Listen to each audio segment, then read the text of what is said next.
ধন্যবাদ। বিসমিল্লাহির রহমানির রহিম। তিস্তা পাড়ের সংগ্রামী জনগণ, আসসালামু আলাইকুম।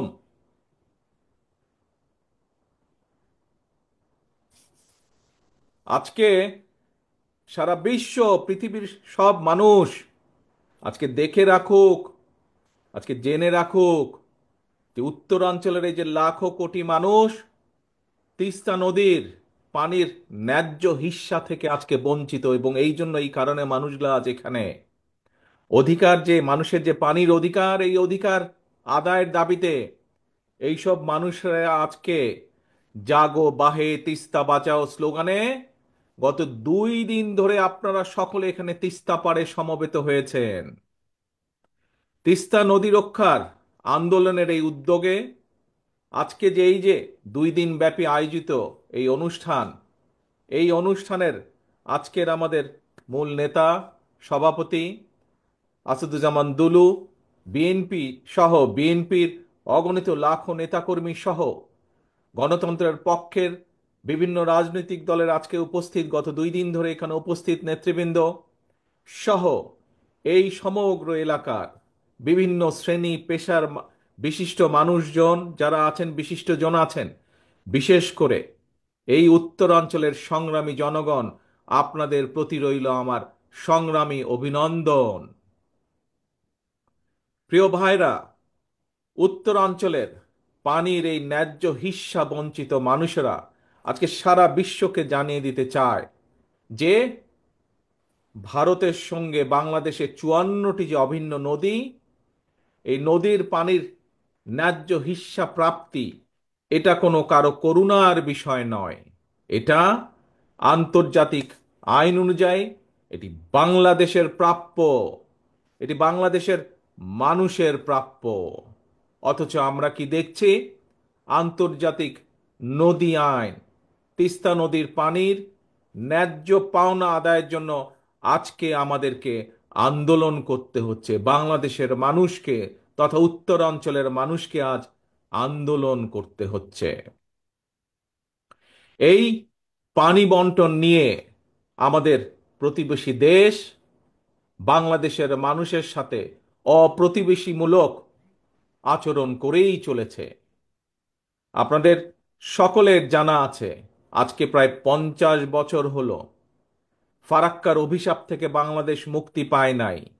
এখন আবার তিস্তা বাংলাদেশের জন্য আরেকটা অভিশাপ হিসাবে দেখা দিয়েছে। সব আন্তর্জাতিক আইন লঙ্ঘন করে আমাদের প্রতিবেশী উজানের গজলডোবায় একটা বাঁধ নির্মাণ করেছে, করে তিস্তার এই স্বাভাবিক পানি প্রবাহকে তারা নিয়ন্ত্রণ করে চলেছে। তাদের এই অপ্রতিবেশীমূলক আচরণের কারণে আজকে উত্তরাঞ্চলের লাখো কোটি জনগণ বন্যায়, খরায় দুর্বিষহ জীবন পার করছে। পানির অভাবে তিস্তার বুকে আজকে ধু ধু বালুচর। একদিকে পানির অভাবে নষ্ট হচ্ছে হাজার হাজার কোটি টাকার ফসল, আবার কখনো হঠাৎ করেই, এই দেখেন 2 দিন আগে যেমন হয়েছে, হঠাৎ করেই উজান থেকে ছেড়ে দিচ্ছে পানি, আর সেই পানির কারণে বন্যায় ভাসিয়ে দিচ্ছে সাধারণ মানুষের ঘর বাড়ি, কৃষকের আবাদি ফসল ভাসিয়ে দিচ্ছে। প্রত্যেক বছর এই বন্যার কারণে বলা যায় প্রায় সময় বন্যার কারণে এমনকি কোনো কোনো সময় বছরে 3বারও বন্যা হয়েছে এই অঞ্চলে। আর এই বন্যার জন্য প্রতি বছর তো ভাঙন তো আছেই, নদীর ভাঙন, শস্যেরও যে আর্থিক ক্ষতি হচ্ছে, প্রায় লক্ষ কোটি টাকার আর্থিক ফসলের ক্ষতি হয়। প্রিয় সংগ্রামী ভাই বোনেরা, এই যে 5ই আগস্ট চলে গেল, এই 5ই আগস্টে আমরা দেখি যে একজন পালিয়ে গিয়েছে এই দেশ থেকে, একটা খুনি এই দেশ থেকে পালিয়ে গেছে, স্বৈরাচার এই দেশ থেকে পালিয়ে গিয়েছে। এই স্বৈরাচার একটা কথা বলেছিল একবার, নিশ্চয়ই আপনাদের সকলের মনে আছে। কি সেই কথাটা? স্বৈরাচার বলেছিল, ভারতকে যা দিয়েছি সেটি তারা সারা জীবন মনে রাখবে। প্রিয় ভাই বোনেরা, এই ভারত শুধু পলাতক স্বৈরাচারকেই মনে রেখেছে, বাংলাদেশের জনগণকে তারা মনে রাখেনি। সেই জন্যই পানির যে ন্যায্য হিস্যা বঞ্চিত তিস্তা পারের বিক্ষুব্ধ জনগণের মনে প্রশ্ন, পলাতক স্বৈরাচারকে ভারত যা দিয়েছে, বা পলাতক স্বৈরাচার ভারতকে যা দিয়েছে, সেই পলাতক স্বৈরাচারকে আশ্রয় দেওয়া ছাড়া ভারত কি বাংলাদেশকে আর কিছু দিয়েছে? কিচ্ছু দেয় নাই। সারা বিশ্ব জুড়ে, প্রিয় ভাই বোনেরা, সারা বিশ্ব জুড়েই কিন্তু সব প্রতিবেশী রাষ্ট্রের মধ্যেই সমস্যা সমাধান কিংবা পারস্পরিক স্বার্থ জড়িত থাকে।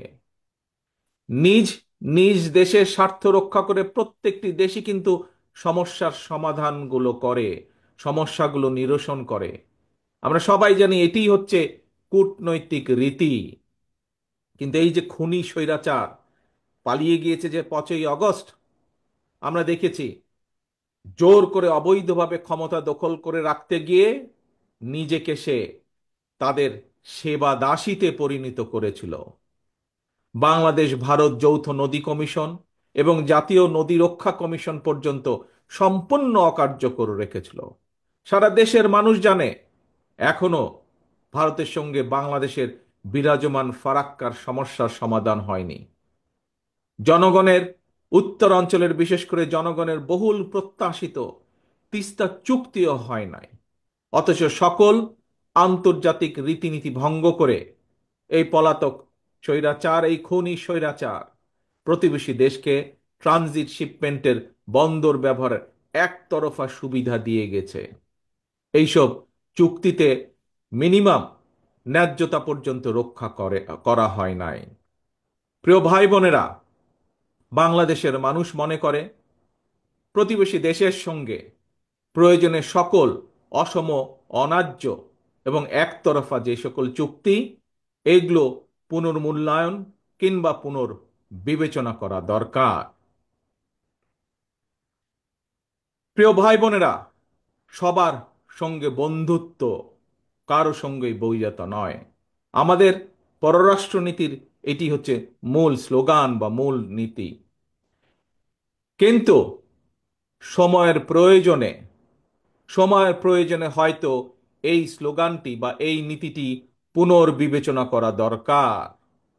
বর্তমান বিশ্বে স্থায়ী শত্রু স্থায়ী মিত্র বলে কিছু নেই, বরং একটা দেশের সঙ্গে অপর দেশের সম্পর্ক হবে পারস্পরিক স্বার্থ রক্ষা, ন্যায্যতা এবং প্রয়োজনের ভিত্তিতে।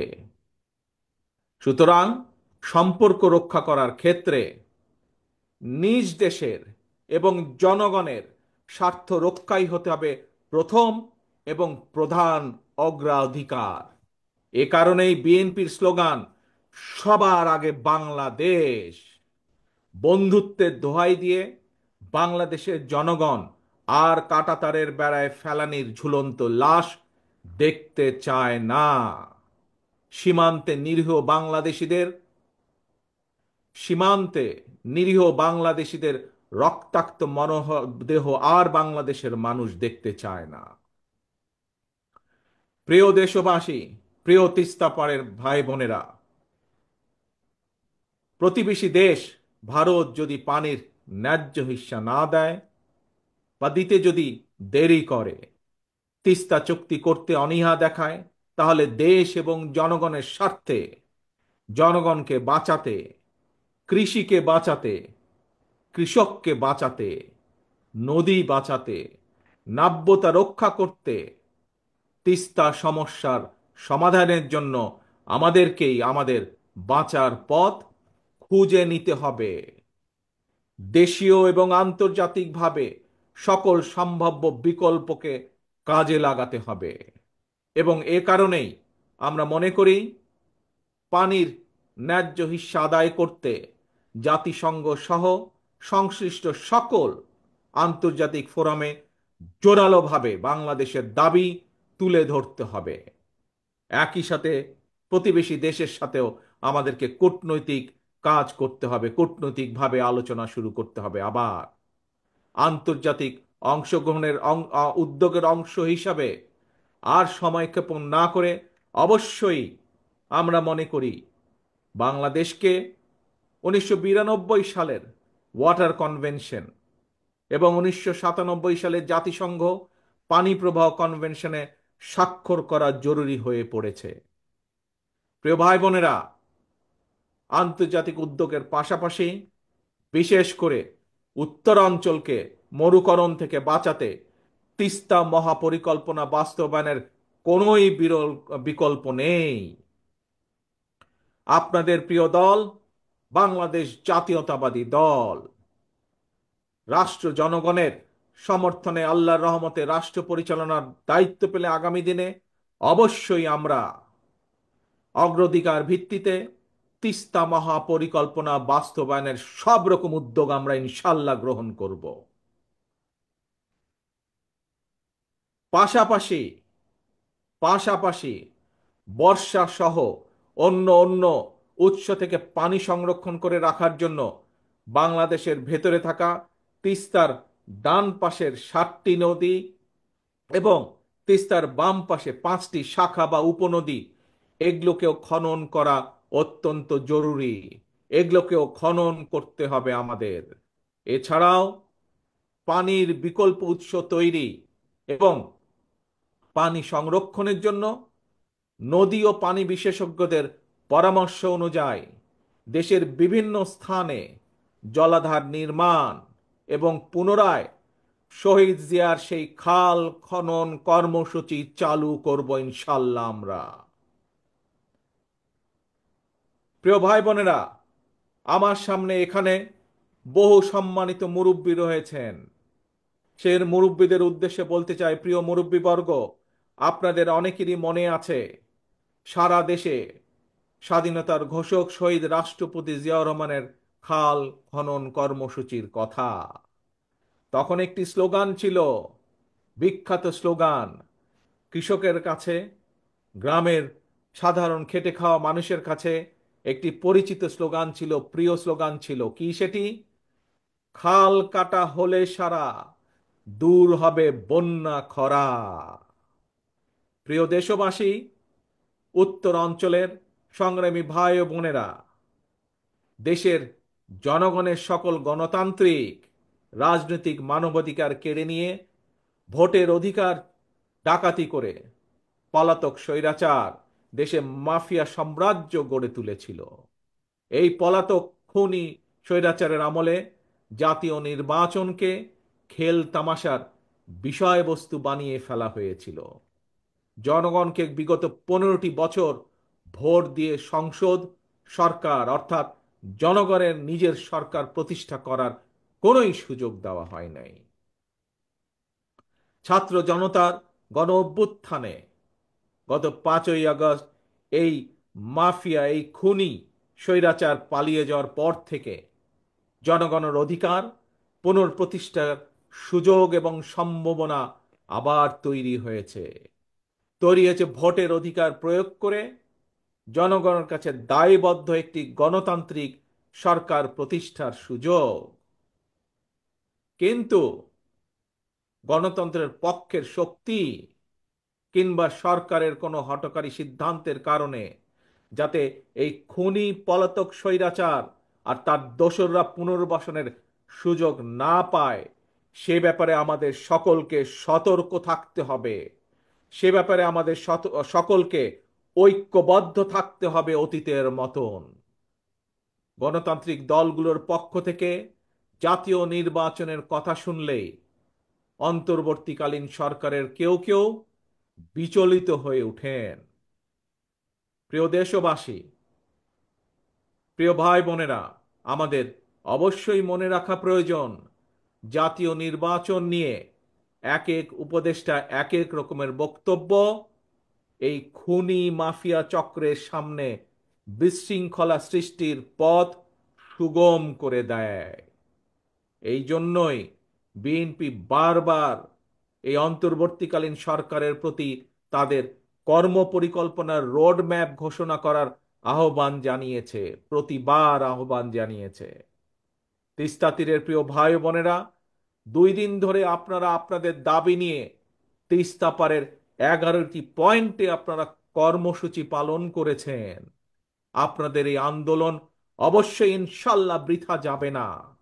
আপনাদের এই আন্দোলনে তিস্তা মহাপরিকল্পনা বাস্তবায়ন ত্বরান্বিত হবে ইনশাল্লাহ। জনগণের ভোটে বিএনপি রাষ্ট্র পরিচালনার দায়িত্ব পেলে অবশ্যই আমরা সকলকে সাথে নিয়ে তিস্তার সমস্যার সমাধান করব। তবে তবে এই যে একটু আগে যতগুলো কথা বললাম যে কিভাবে আমরা কি কি উপায় কি কি করব তিস্তার পাড়ের মানুষের সমস্যার সমাধানের জন্য, কিভাবে তিস্তা মহাপরিকল্পনা যে বাস্তবায়ন করব বা বাস্তবায়ন করার যে অঙ্গীকার করেছি, এই কাজ যদি আমাদেরকে করতে হয় তবে আপনাদেরকে একটি দায়িত্ব পালন করতে হবে, আপনাদেরকে একটি কাজ করতে হবে। সেজন্য আগামী জাতীয় নির্বাচনে আপনাদেরকে আপনাদের প্রিয় দল বিএনপির পাশে থাকতে হবে। বিএনপির দরকার আপনাদের সমর্থন। আপনাদের সমর্থন থাকলে, দেশবাসীর সমর্থন থাকলে ইনশাল্লাহ আমরা এই ধরনের তিস্তা সহ আরো যেই কাজগুলো আছে ইনশাল্লাহ সেই কাজগুলো বা সেই সমস্যার সমাধান করার আমরা সুযোগ পাবো ইনশাল্লাহ। প্রিয় ভাই বোনেরা, ইনশাল্লাহ ভবিষ্যতে তিস্তা পারে নয়, দেখা হবে আপনার গ্রামে, আর দেখা হবে আপনার ঘরে। আসুন, এই যে গত 2 দিন ধরে আমরা সকলে মিলে এখানে একত্রিত হয়েছি, এই যে হাজারো লক্ষ মানুষ গত 2 দিন ধরে যে আপনারা এখানে প্রতিবাদ গড়ে তুলেছেন, সারা বিশ্বকে দেখিয়েছেন কিভাবে ন্যায্য অধিকার প্রতিষ্ঠা করার জন্য বাংলাদেশের মানুষ, তিস্তা পারের মানুষ ঐক্যবদ্ধ হতে পারে নিজেদের অধিকার আদায়ের জন্য। আসুন, আজকের এই 2 দিনের এই কর্মসূচিতে আমরা প্রতিজ্ঞা গ্রহণ করি। কি সেই প্রতিজ্ঞা? সেই প্রতিজ্ঞা হলো জাগো বাহে, তিস্তা বাঁচাও, জাগো বাহে, বাংলাদেশ বাঁচাও।